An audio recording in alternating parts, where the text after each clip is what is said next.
Thank you, Doctor. Our next question is coming from Joseph. Joseph, please state your name, where you're from, and ask your question. Hi, I'm actually Joseph's wife, Tammy. Can you hear me? Yes, we can, Tammy. Okay. I work in an MRI department, and you were speaking about residents. And I didn't know, now that it's becoming more common that we're having more and more imaging done, patients are spending extended periods of time within an MRI unit. And up until, it could be an hour and a half, 2 hours, sometimes 3 hours. And how does that affect the body? We don't have as much, coming from a conservative medical standpoint, right? Nobody wants to breach that discussion, right? Because we use MRIs every day. And the MRI, fortunately, is the lesser of all the other X-ray technologies, right? So from a safety perspective, right, in certain areas, right? So it's not a CT scan, it's not even a PET scan, which is much higher in terms of radiation exposure. We need these things, by the way, because we need to diagnose, we need to look, we need to do surgeries, we need to look at tumors, and so we use it all the time. MRIs we used to always consider as the safest, easiest one, but as you're right, a lot of people are getting multiple MRIs, and I'm sure on probably some cellular level there is some effect. Now the good news is that it's only temporarily, right? Like they're in there for a period of time. Probably less the better, but that's the technology that we still, is still lesser than the other ones. And so I don't want to make people get concerned that, I won't get an MRI for my knee and my shoulder or this or that. However, I think over time we're going to learn that, maybe people who work in facilities like this, or maybe people who work near these facilities might have other issues that we don't even think about. Even though we know that the beam is like inside the tube, for example, it's focused here, there's probably some after effect that we just not, I have a lot of patients, for example, that work at Los Alamos and Sandia Labs. Those are the two major national laboratories here. They do a lot of things with radiation, a lot of things that are like, they'd have to kill me if I found out or if they told me what they did. But we now know a lot of those patients who work in with exposures, over every decade, they've changed the amount of exposure to the people that work in those facilities. So I have a lot of patients, who are in their 70s and 80s who worked in these facilities who have cancer. And the government was even following these clients because what we thought was safe back then every 10 years we go, maybe we change the amount of the dosage of exposure, right? We don't know about a lot of things, right? And so I think it's something that we should be cautious of. I wouldn't say anybody not to get an MRI, but I do probably will know, and I will say that some people are sensitive and some people they don't feel comfortable. Not just that it's an enclosed tube and it makes you kind of claustrophobic, and I don't like them just as much as anybody else because it freaks me out when I was in MRI myself. But it might be something that may be too many. Just like, we know like with PET scans, there's a little bit more data. We know that when someone has, I think it's above 6 PET scans in a year, it can increase, I believe, the cancer growth or the cancer risk about 6 to 8%. So there is a risk. Right? It's small because hopefully no one's getting a PET scan that many times. But, we have to look at this cumulative effect over time of all these things. And that would be my answer. Okay. Thank you very much. Thank you, Tammy. So how does PEMF differ from the smog that you were talking about? So remember, it's a pulse signal, right? So the challenge is that when people have EMF sensitivity, myself and other people, now not everybody will have it. So it's like not everybody, if you don't have it, you're still getting exposure. But those people who have the sensitivities, it's a challenge because, again, as I mentioned before, as we're going on, technology is getting stronger and stronger, and we need to use the technology. I'm a doctor. I got to use technology every day, and the average person has to use technology, and most people are on technology, doing their homework. Kids are doing, everybody's on Zoom, everybody's on online learning, everybody's doing this. So we need to use these things. However, when we look at, like, say, a computer, for example, and I'll just give you my personal story because this is like, I used to have these large iMacs, where the computer is a screen. Now they have them where they have like separated, but they have these computers where the computer would have the processor and the screen. And I have an L-shaped desk in my office. Okay, so I have I will look one direction. I'm sitting with the patient on the desk and I have the computer on the side of me. And I used to get like these headaches and I used to get ear pain. I used to get this heat on the left side of my body, left side of my shoulder. And it was just like, I never knew what it was coming from. And I tried everything because I didn't know at this time, when I was that time. So I'd change position, I'd, rub salves, like thinking I was like, maybe I'm doing something structurally, maybe I'm slouching or not sitting correctly, change my chair and all that stuff. And then I actually had a patient, this is many, many years ago, who was super EMF sensitive. And I didn't know anything about the time about EMF. I'm like, what are you talking about? And I, sometimes at the beginning, people think you're crazy or you're one of those like weird people. And they came in my office and like, you have to, and they wrote to me like, hey, you need to please turn off your computer and please turn off this thing. I don't mean to just be disruptive, but I can't sit there that long and 2-hour consultation with all these stuff around you probably. And so I, respectively, I did that. One of the things is I noticed though that, after, because I just kept it off the rest of the day just because I had it off, that I noticed that there was less of this. And I was like, what's that all about? And I forgot about it, turned on my computer. Next day, issue. Then I had a person later on that came in and they're like, hey, doc, they started sharing their story. And it's like, well, I'm not really sure what you're talking about. I think I have a problem. They brought about an EMF meter. Those are like those little meters that can actually measure signal.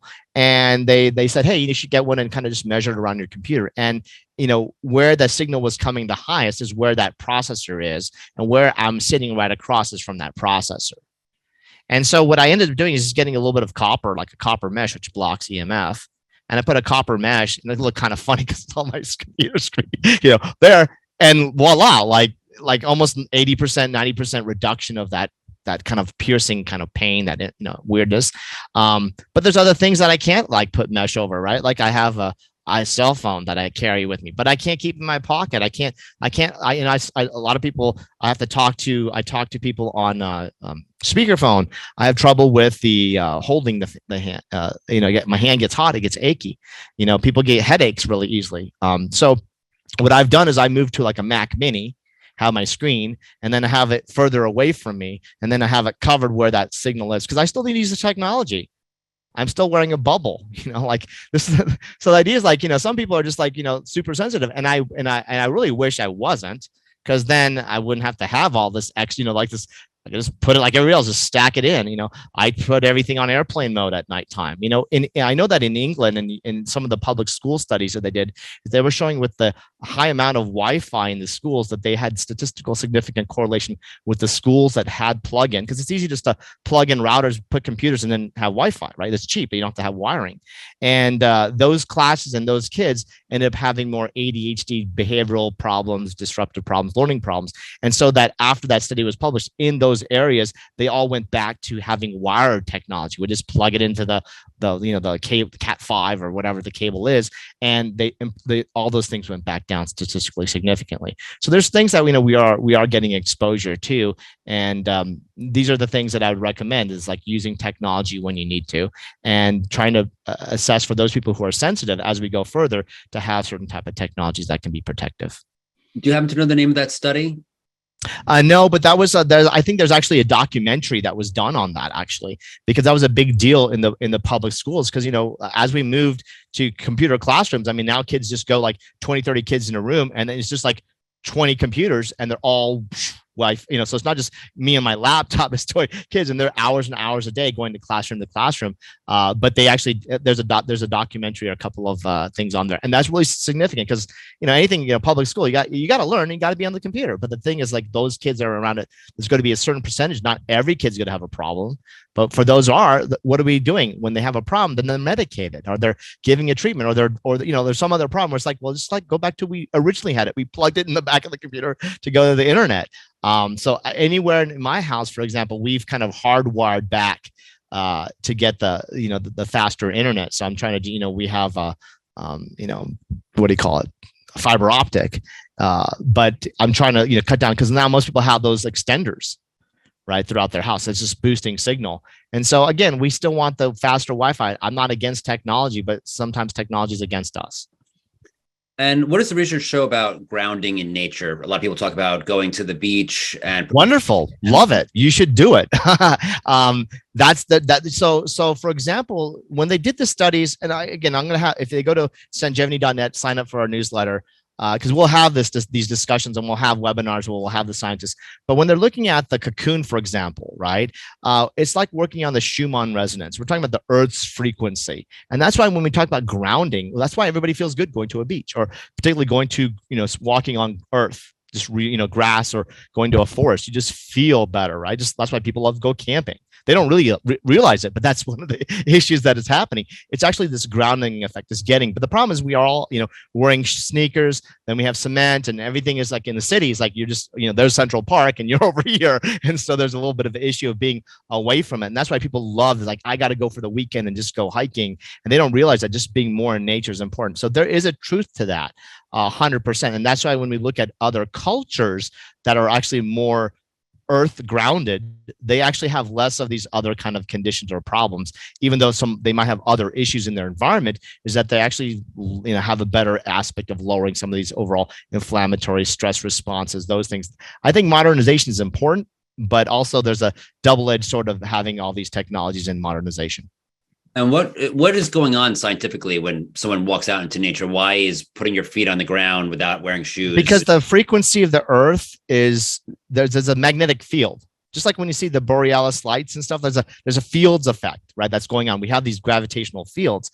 And so the key is to be as close to those fields. So there is devices out there that people have that are, these resonance that kind of ground the patient, or some of these patient things are like grounding, just like a grounding mat to the grounding socket, the prong in the wall to kind of ground people. So they're just passive. It's just like how we get your body to be more connected. So the data does show that it does have on certain tests. Now, how they're measuring it is questionable because we don't have all the studies to, technology, but they can show that, sometimes we'll see inflammation going down and hydration of better. There's always things, but physiologically, I'll say, like, it's not harmful. Like, people should be getting out in nature. Then that's the freest, cheapest thing to do. But the problem is most of the people who do live in a city, like you live in New York or you live in Los Angeles, man, or you live in Las Vegas, like, I don't mind going for a weekend. I don't think I could ever live or work there, right? Like that would be a really challenging environment for me, even though for other people, they may not have a problem. Great. Our next question is coming from David. David, please state your name, where you're from, and ask your question. Yeah, it's David again from Washington, D.C. I was wondering if you have a name of a whole house filter system that you recommend. And also regarding the bubble business, if I can't afford the cocoon, can I just use the bubble on me when I sleep? And will that be just as effective for just me as the whole cocoon system? Right. Great question. So first, I always recommend people who are just sensitive themselves from a cost standpoint to use the bubble. Now, the only thing about the bubble, since it isn't also an active, right? So it's an active blocker, right? It does increase. Remember, I showed you that slide. It does increase some people's energy, right? So some people are super sensitive. Like, I don't sleep with it. I put it on the side of my bed because on certain days, it actually can make me feel a little bit more up at night. Other patients, though, sleep with it, have no problem, right? I'm just a super light sleeper, and I'm trying to always that's why I like do the relax signal on the. I don't really use I already know it's like, you don't need to energize anymore, Dr. Pai. You need to feel more calm, right? Because I'm very animated, as you can see. This is what happens when you go plant-based. You have a lot of energy, the antioxidants, all the plant foods, right? That's why when you see a lot of the speakers who are plant-based, they're like very vibrant. They're very, it's because we're less inflamed, for example, right? So you can use the bubble as that. And there was a second question that you had, I forget. Sorry. Yeah, actually, I actually, let me see if I can get him back. Give me 1 second here. Okay, so just the bubble, that can be used, and you can sleep with it. So I was sleeping, but if you sleep with it and you notice that you're, I'm having difficulty sleeping, then I would just take it off. That might be too much stimulation. Again, probably most people wear it. I just have a tendency that I just take it off. David, the other question I had was, I was wondering if you could recommend, or water filtration recommendation regarding the whole home house filter system, and then if you have quick time, what you think of the Beamer technology. Yeah. So on the whole house water filter system, so there's various brands out there. So I'm not going to be, we use an APEC water system just because of cost. But the key for whole house water filtration systems is having your water tested, which most of these companies will do. You can go down to local water stores and they, test it, because whole house water filters can also vary, right? So what you want to do is make sure that you also might need to buy a filter that's specific to your problem. not just a general one, right? So like there's ones that take out everything. That's fantastic. For example, in our house, in our area, we have high iron content due to the pipes and stuff in Albuquerque, and so like that would actually kind of damage the regular great filters that they have. So I have to get one that's more specific to remove even that. Even though it's doing everything else, some people have other things. Some people also have like odor in the water, right, because of other molecules of other minerals or contaminants. So that's where I look at whole house water filters. Just don't buy one generic one. Although there's different brands out there, I would always look at first testing your water, because you want to be like, if you're going to invest that money, because none of them are cheap, they're probably going to be $1,000 up to $3,000 depending on the system, the size, and more importantly, how many people in the house and how many gallons you use per year, right? So like we only have Maureen and I and my dog Winnie in our house. So when we buy these ones, and they're usually for 4 people in a home, an average average family kind of thing, then ours is lasting almost like 8 to 10 years before we have to change it, versus some things you might have to change like 3 years if you had kids and multiple people. So that's what I would do on that. Now going back to you talked about the beamer technology. So Dr. Kafka is that signal that other system uses is Dr. Kafka's signal, right? So that was the gold standard. That was what was licensed out, and that was what was patented, and that's what everybody used. That's what we used. I'm in fact the first physician to actually have it published in the U.S. scientific literature, medical literature, about the benefits of that signal for peripheral neuropathy, because the data in Europe was very, very good on the use of that, right? But now the interesting thing is, as that was going on, he was still working and patenting, and then that's why this is like the next generation. We're now adding other benefits, but if you have the other one, you can still always use that. I mean, I'm not against it. I have both. By the way, it's just that anything now that I can give a further enhancement, like an energizing or relaxing, and app driven, and easy to take and move it, and all, it's just like that. Then those are the things, just technology wise and for user friendly wise, it's just a further advancement of tech. Just like an iPhone now is different than an iPhone 6 and iPhone 13. Still do the same phone call, but now you're having more apps and features with the iPhone, the newer one, than the older one. Thank you. Our next question is going to come from Stephen. Stephen, please state your name, where you're from, and ask your question. This is Steve from Syosset, New York. If I have a Curatron PEMF machine that William Pollock recommended, are you saying that is this almost as good as the newest technology, or is it worth upgrading to the new technology that you mentioned? That's the first question. And the second thing is PEMF significant enough that I should actually do it, or should I just take that same time and take a barefoot walk in nature? So I can't answer the first question, because I'm not familiar with that device. So I won't be able to comment on something I don't have a comparison to or understanding of. So I'll leave that off the table right now. However, what you want to look at is that most PEMF devices on the market, and there's hundreds, by the way, right? They don't have a patent on the signal. They're just a device. So there's people who sell PEMFs like, oh, I've been selling PEMFs for 20 years. And it's like, you just turn it up. But one thing you have to be careful is more is not better. And that's the challenge where I see especially the ones that, like, when I used to go to conferences a lot, integrative conference, holistic conference, sports medicine conferences, for example, as well, they would have PEMF that had like these ropes. They would they're kind of these corded ropes, and they'd wrap it around like the football players. We see it in sports medicine all the time, like the injure, turn on, and they would turn on, and you actually can sometimes see a popping or even a zapping. And on certain levels, like, oh, I feel a little bit better. I thought it hurt. I didn't like those things. It was too strong. But as we understand now, you actually can put too much signal in. You can actually increase too much nitric oxide. You can actually induce damage. So more is not better. Everybody wants to get on something and crank it up and turn up so they can feel it. And that's why when they used to put these things on the orthopedic sides or sports medicine, this is generic because I don't want to include everybody. This might be a bad statement to say, but people like to feel something and see something. And if it's a little bit no pain, no gain, then they're like, why am I getting this thing? And they put it on and pop, pop, pop, pop, zap, zap, zap, zap. They feel, okay, I'm getting energized or something like that. That's not how it works. So we always want to look at if something is patented also, that's why with the previous technology I was talking about, the Kafka original 1998 broadband signal, is that once that was patented, no one else could use that signal. So everybody else was talking about it, around it, aside of it, but they were never delivering it. Now that they have this extreme broadband, no one else can even do that. So we're just kind of moving further. Like when someone actually does the R&D and is able to patent it, then everybody else is just trying to sell you something outside and around it that is either generic, or they're using a data or a study that's someone else's technology but not theirs, right? So I was just like our boss Merrick, our curcumin, our boswellia, our ginger, like that's what we've studied. That's what's studied. That's what's patented. That's what's clinically studied. That's what's in our product at that dose. That's what we're trying to do with these kind of PEMF technologies. It is what is studied. It is the one that's kind of the ground. Now, someone else might have another signal or another patent. Severely doubt it, but if they do, then good for them. Then they should be able to show that to you. So that's an answer. Now, the difference between the PMEA and just going out and grounding is different, because grounding is just giving you the signal of the earth, which is important. Go out in nature, especially if you're in New York. You got to get out in nature. I don't know where you're at, but if you're in the city, go out to nature, right? That's why everybody likes to go to the nature in New York, whatever, Hamptons or whatever people go out to. But in terms of what the PMEA is doing, it's an activation, right? So it's actually delivering more than just that grounding effect. Grounding effect is just the simplest thing that everybody on Earth gets for free. But now we're trying to look at, can we use technology to enhance certain health benefits? So you just mentioned your Bosmeric product. Where would we see, and I think you said earlier that you guys do have clinical research on that. Where would we find the clinical research for the Bosmeric? So if you go to bosmeric.com, bosmeric.com, and under the side of the data, you'll see the research.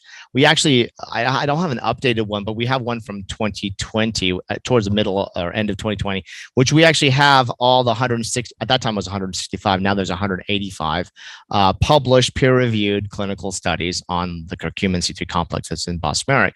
It also will have that PDF not only there, it'll break it out into clinical, preclinical, in vivo, in vitro, like studies like that. And I'll have the link where you click on the PDF and it'll take you to the PubMed study itself. So now I would challenge anybody's like, well, where's everybody else's studies? Again, like I mentioned, 25 from the top 5 other companies, then most of them are white papers, right? And then everybody else, which is the other 1,000 products on the market, have no safety, no efficacy data. Remember, 43% of all curcumin on the market is synthetically made, et cetera, which we talked about. Go back and listen to my lecture on, if you take ibuprofen, take this first. But then you have to understand, there's a reason why we're giving certain ingredients at a certain potency and a certain purity to attain a certain efficacy with a certain amount of safety.